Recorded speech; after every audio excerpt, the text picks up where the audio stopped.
When I first laid eyes on the old farmhouse, I knew it was exactly what I'd been searching for.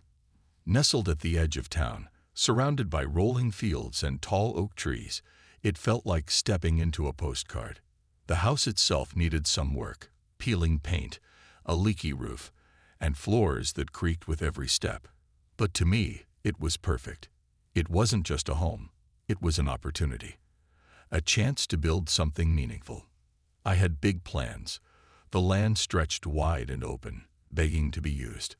I envisioned rows of strawberries, tomatoes, and sunflowers swaying in the breeze, chickens clucking happily in a coop, bees buzzing around hives, and families visiting on weekends to pick fresh produce. It would be more than a farm. It would be a place where people could connect with nature, escape the noise of the city, and find peace. But there was one detail I overlooked when I signed the papers: the Homeowners Association, HOA. At the time, it didn't seem important. I mean, how much trouble could a group of neighbors really cause? They gave me a thick packet filled with rules about things like mailbox colors, fence heights, and what kind of plants were acceptable in front yards. I flipped through it quickly, chuckled at how picky they were, and set it aside. Little did I know, those pages would soon feel heavier than bricks. The HOA governed not just the houses nearby, but also parts of the road leading up to my property. That fact didn't bother me at first. I figured as long as I kept my farm tidy and followed basic guidelines, we'd get along fine. Boy, was I wrong. It all started innocently enough. One sunny afternoon, a woman knocked on my door. She introduced herself as Karen, the president of the HOA. She wore designer sunglasses perched on her head, carried a clipboard, and oozed confidence. Her smile looked friendly, but her tone was anything but warm. "Hi there," she said brightly, though I noticed her eyes scanning my property with obvious disapproval. "Welcome to Willow Heights. Just wanted to remind you that your driveway doesn't meet our aesthetic standards." "My driveway?" I asked, confused. "Yes," she replied, pointing at the gravel path leading to my farm. "We require paved entrances for all properties within the association's jurisdiction. Gravel is, well, let's just say it's not in line with the neighborhood's vision." I stared at her, dumbfounded. This is a working farm. Paving the driveway isn't exactly practical or affordable for me right now. Karen tilted her head, her smile turning icy. "Perhaps you should have considered that before purchasing here." Her words stung, but I brushed them off. Surely this was just a minor hiccup. People like Karen always made mountains out of molehills, right? Wrong. Over the next few weeks, Karen's visits became more frequent, her comments sharper.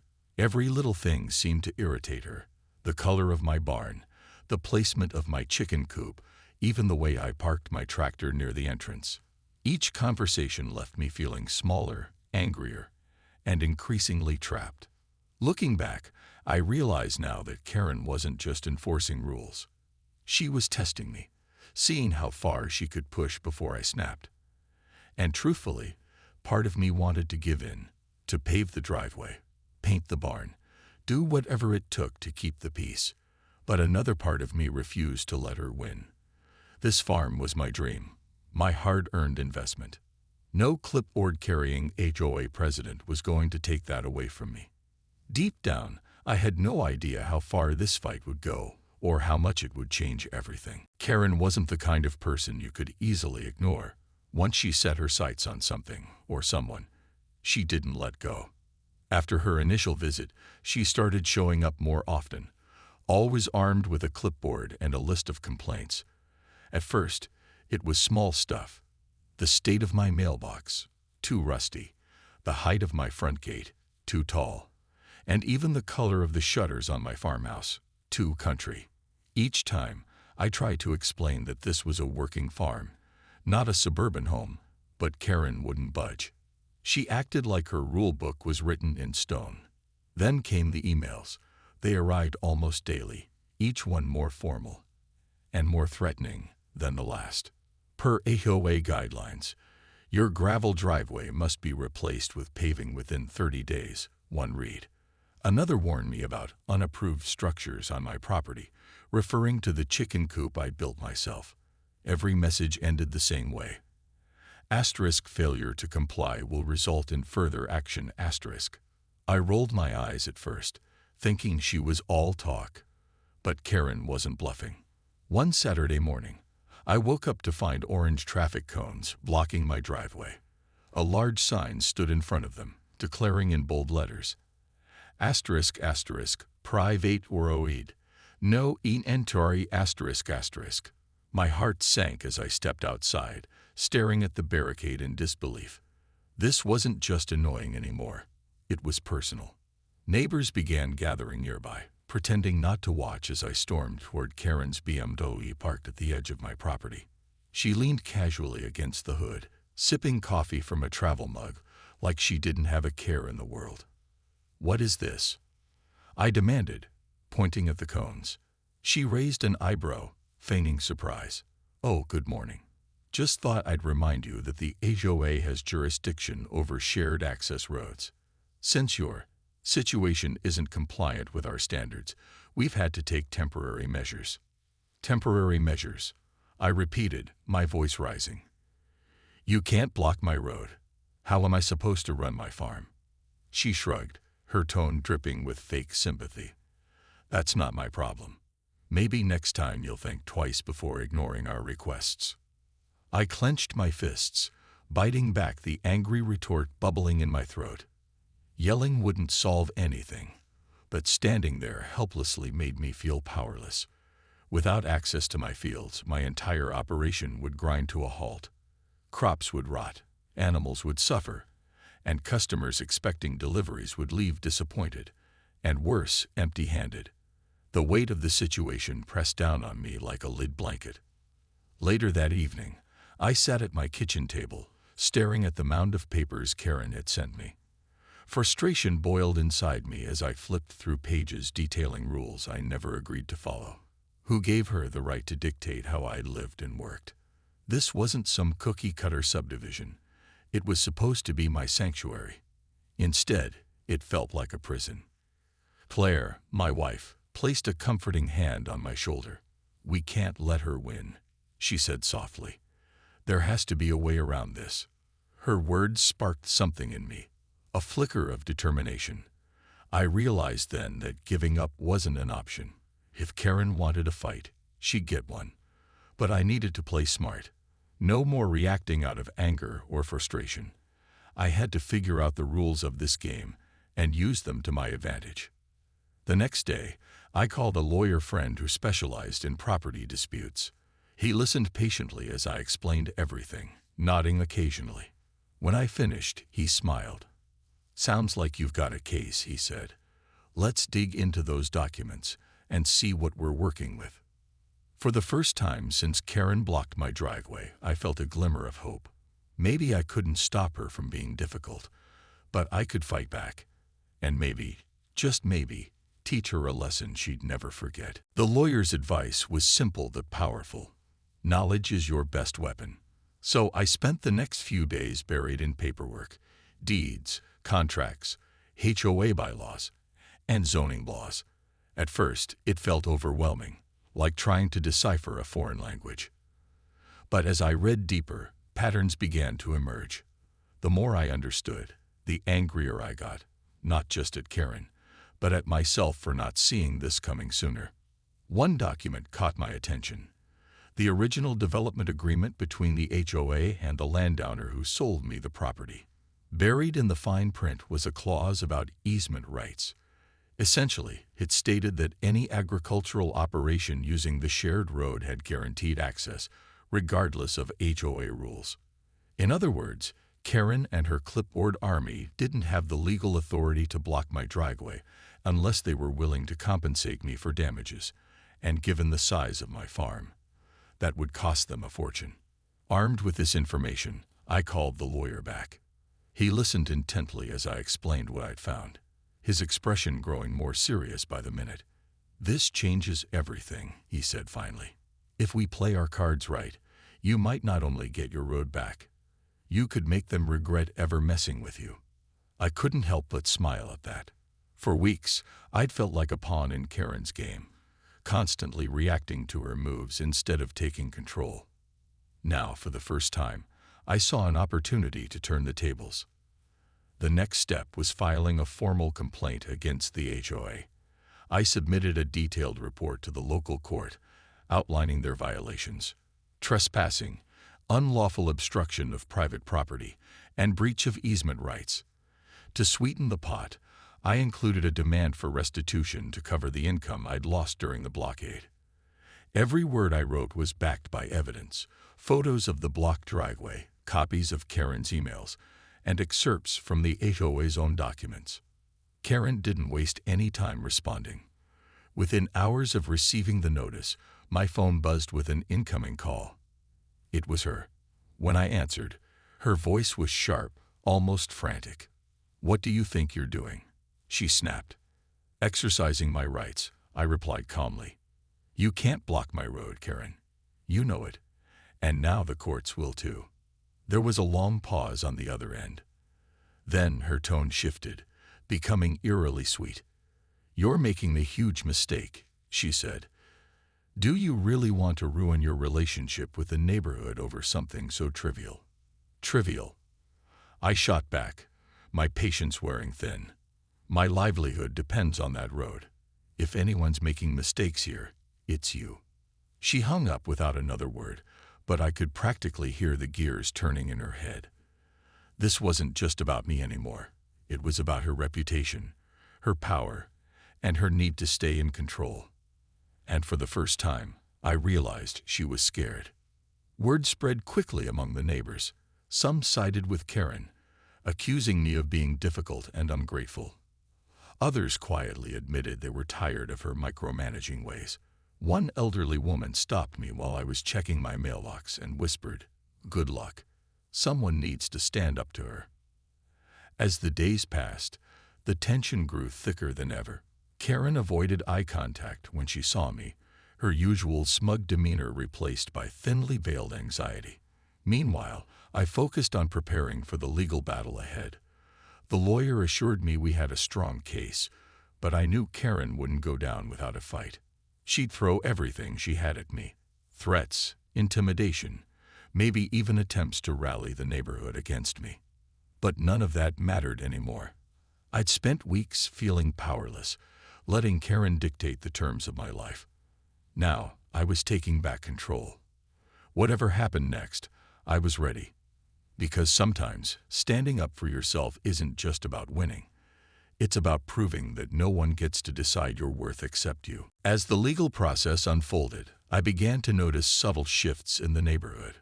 Word of my complaint against the HOA spread like wildfire, and it seemed everyone had an opinion. Some neighbors avoided me entirely, casting nervous glances as they hurried past my driveway. Others stopped to chat, their voices hushed but curious. "Is it true you're suing the HOA?" one man asked during a rare encounter. When I nodded, he leaned closer and whispered, "Good for you. Someone needs to put Karen in her place." But not everyone was supportive. A few openly sided with Karen, muttering about how I was disrupting the harmony of the community. One afternoon, as I unloaded supplies from my truck, I overheard two women talking near their garden fence. "He's such a troublemaker," one said loudly enough for me to hear. "Why can't he just follow the rules like everyone else?" Their words stung, but I refused to let them get under my skin. I reminded myself why I was doing this, not just for me, but for anyone else who'd ever felt powerless against Karen's iron grip. Still, the constant scrutiny wore on me. Every knock at the door made my stomach tighten. Every phone call filled me with dread. Was this what it felt like to go to war? Karen, for her part, wasn't taking the situation lightly. She ramped up her efforts to discredit me, flooding my inbox with emails demanding I drop the lawsuit. Each message came wrapped in layers of thinly veiled threats and condescending language. "Think about your future here," she wrote in one particularly nasty note. "Do you really want to alienate everyone over a silly misunderstanding?" It wasn't just her words that got to me. It was the way she acted, like she held all the cards. She organized emergency HOA meetings without inviting me, rallying her loyal followers to vote on new restrictions aimed squarely at my farm. They proposed ridiculous rules: no deliveries after 5 p.m., no vehicles weighing more than a certain amount on shared roads, and even limits on how many customers could visit per day. It was clear she was trying to squeeze me out, hoping I'd give up and leave. But instead of backing down, I doubled down. With my lawyer's guidance, I filed additional motions highlighting these retaliatory actions. We gathered evidence, emails, witness statements, photos of HOA signs posted around the neighborhood, and presented it to the court. The judge agreed to expedite the case, citing the urgency of the situation. For the first time, I saw cracks forming in Karen's facade. Her once confident demeanor faltered whenever our paths crossed, replaced by a simmering frustration she couldn't quite hide. The turning point came when local news outlets picked up the story. A reporter named Lisa reached out, asking if I'd be willing to share my side of things. At first, I hesitated. Public attention meant risking backlash, but it also offered a chance to shine a light on the absurdity of Karen's behavior. After consulting with my lawyer, I agreed to an interview. The segment aired on a slow Tuesday evening, titled Farmer vs. HOA: Who Holds the Keys? Cameras followed me as I walked through my fields, explaining the impact of the blockade on my business. Lisa asked thoughtful questions, giving me space to express both my frustrations and my hopes for resolution. By the end of the broadcast, my phone buzzed nonstop with messages from friends, family, and even strangers offering support. Online forums exploded with discussions. Threads popped up everywhere, debating whether Karen's actions were justified or an abuse of power. Some argued that HOAs existed to maintain order. Others pointed out that no rule book should override someone's ability to earn a living. The debate spilled onto social media, where hashtags like #FarmersRights and #HOA Tyranny trended locally. Karen, predictably, tried to spin the narrative in her favor. She gave her own interview, portraying herself as the victim of an ungrateful farmer determined to disrupt the community. But her polished explanations fell flat when confronted with the raw emotion of my story. People weren't buying it anymore. For the first time since this nightmare began, I felt a flicker of hope, not just for winning the case, but for exposing the truth.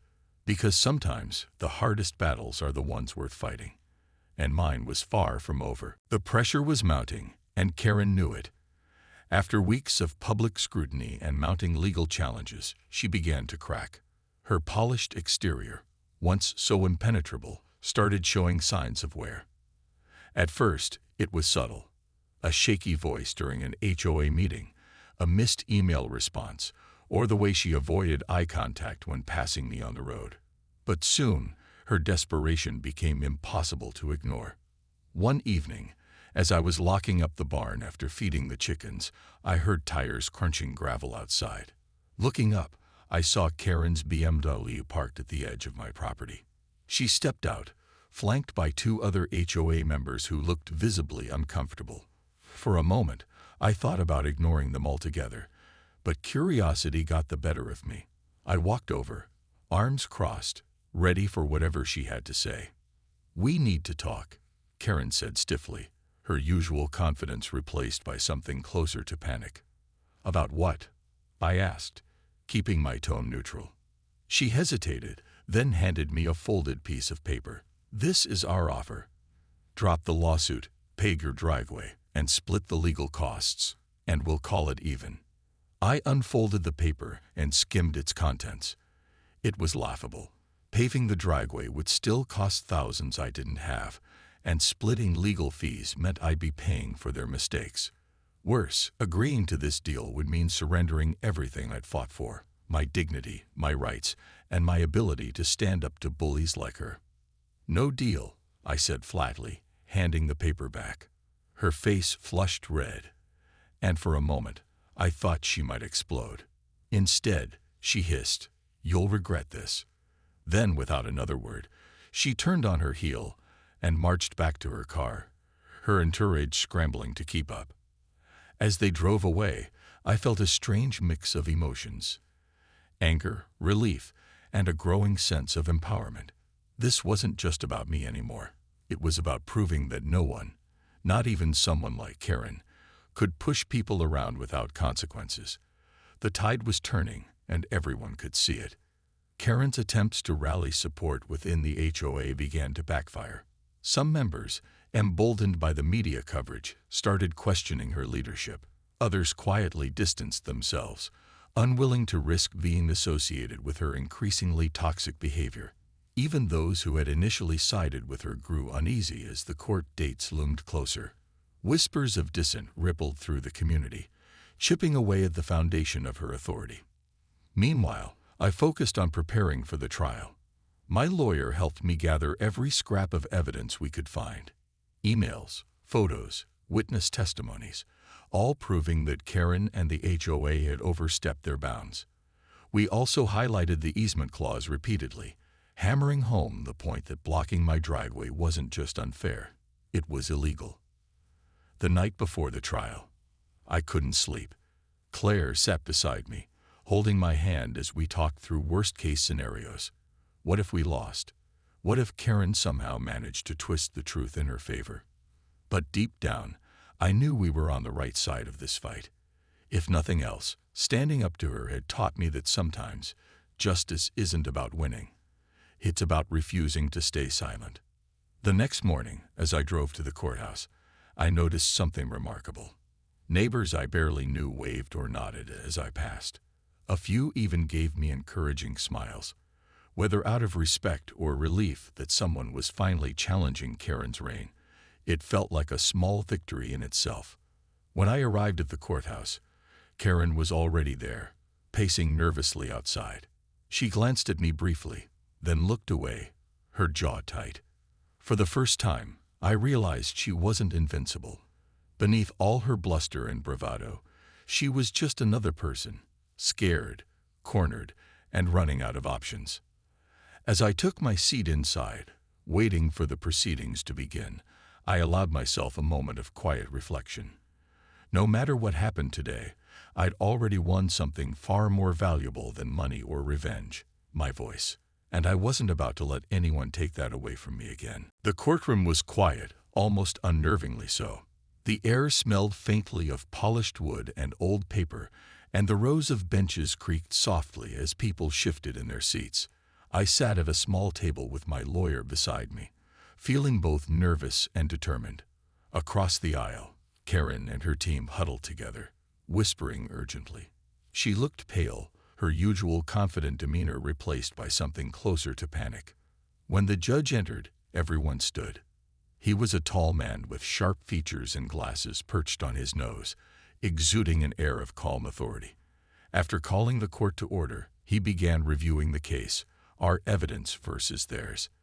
My lawyer presented our side first, laying out every detail: the easement rights clearly outlined in the original development agreement, the HOA's unlawful blockade of my driveway, and the financial losses I'd suffered because of it. He spoke with precision, leaving no room for doubt about the facts. Karen's lawyer followed, attempting to argue that the HOA had acted within its rights to enforce community standards. But as he spoke, cracks began to show in their defense. When questioned by the judge, they struggled to explain why the easement clause had been ignored or how blocking access to my farm aligned with reasonable governance. Their arguments sounded weak, even desperate. At one point, the judge turned to Karen directly. "Ms. Grayson," he said, his tone firm but fair, "can you explain why your association chose to disregard the clear language of the easement agreement?" She hesitated, fumbling for words. We were trying to maintain consistency across the neighborhood," she stammered. "It's important for property values." And yet, the judge replied evenly, "You knowingly obstructed a legally protected right-of-way, causing significant harm to Mr. Harris' livelihood. Do you see the contradiction here?" Karen opened her mouth to respond, then closed it again, looking defeated. It was a turning point in the trial, one that made it clear which way the wind was blowing. By the time closing arguments rolled around, The tension in the room was palpable. My lawyer summarized our case succinctly, emphasizing not only the legal violations, but also the broader principle at stake. No one should be allowed to abuse power under the guise of enforcing rules. He ended with a powerful statement. This isn't just about a driveway. It's about justice. If we allow organizations like this HOA to act above the law, what message does that send to others who find themselves in similar situations? Karen's lawyer tried to rally, but his words lacked conviction. The damage had already been done. When the judge delivered his verdict later that afternoon, I held my breath. After careful consideration of the evidence, he said, his voice steady, "This court finds in favor of the plaintiff. The defendant, the Willow Heights Homeowners Association, is ordered to remove all obstructions from Mr. Harris's driveway immediately. Furthermore, the HOA will compensate Mr. Harris for lost revenue during the blockade and cover all associated legal costs." The room seemed to exhale collectively. Claire squeezed my hand tightly, tears welling up in her eyes. As the judge banged his gavel to signal the end of the session, I felt a wave of relief wash over me, a mix of disbelief and triumph. Outside the courthouse, reporters swarmed us, eager for quotes. I kept my responses simple. I hope this sends a message that no one is above the law. Everyone deserves a fair chance to live and work without being bullied. Word spread quickly back to the neighborhood. By the time we returned home, the orange cones blocking my driveway were gone, replaced by fresh tire tracks where someone had hastily driven away. Neighbors lingered outside their homes, watching silently as I parked my truck and stepped out. Some offered hesitant smiles, others avoided eye contact altogether. Karen disappeared shortly after the ruling. Rumor had it she resigned as HOA president and moved to another part of town, too embarrassed to face the fallout.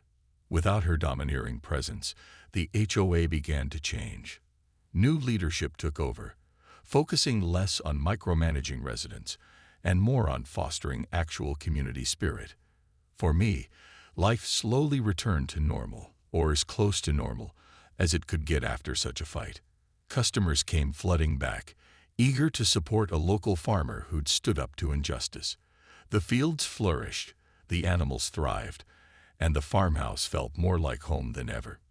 Every now and then, driving down my gravel driveway, I thought about Karen and her clipboard. Instead of anger, I felt gratitude for the lessons learned, the resilience gained, and the reminder that sometimes standing up for yourself can change everything. Months passed, and Willow Heights began to feel like a different place altogether. The tension that had once hung thick in the air seemed to lift, replaced by a sense of calm I hadn't realized we'd been missing. Neighbors who used to avoid me now waved hello as they walked their dogs or tended to their gardens. Some even stopped by the farm to buy fresh eggs or ask about upcoming harvest events. It was as if the HOA's defeat had opened the door for something better, a real community, not just a collection of houses governed by rules. Karen's absence left a void, but it wasn't one anyone seemed eager to fill. The new HOA leadership took a completely different approach. They held open meetings where residents could voice concerns without fear of judgment or retaliation. Rules were relaxed, within reason, and decisions were made democratically rather than dictated from above. For the first time, people felt heard, and the neighborhood began to thrive in ways it never had before. As for my farm, business boomed. Word of my legal battle spread beyond local news outlets, drawing attention from farther away. Families visited on weekends, kids laughing as they picked strawberries and chased chickens around the yard. Local chefs started placing orders for fresh produce, praising the quality and flavor of my crops. Even strangers who'd followed the story online sent messages of support, some even ordering jars of homemade jam or honey through a small online shop Claire helped me set up. But the victory wasn't just financial, it was personal. Every sunrise over the fields reminded me of how close I'd come to losing everything, and every sunset filled me with gratitude for having fought back. Standing up to Karen taught me more than I ever expected. That courage isn't the absence of fear, but the decision to act despite it. That justice doesn't always come easily, but it's worth fighting for. And that sometimes the hardest battles bring the greatest rewards. One crisp autumn morning, as I stood at the edge of my driveway watching customers arrive, an elderly neighbor approached me. Her name was Mrs. Peterson, and she'd lived in Willow Heights longer than anyone else. She carried a basket filled with apples, which she handed to me with a warm smile. "I wanted to thank you," she said softly. "You've given us all something we didn't know we needed, a reminder that kindness matters more than control." Her words caught me off guard, and for a moment I didn't know what to say. Finally, I managed a quiet thank you. That evening, sitting on the porch with Claire, I thought about how far we'd come.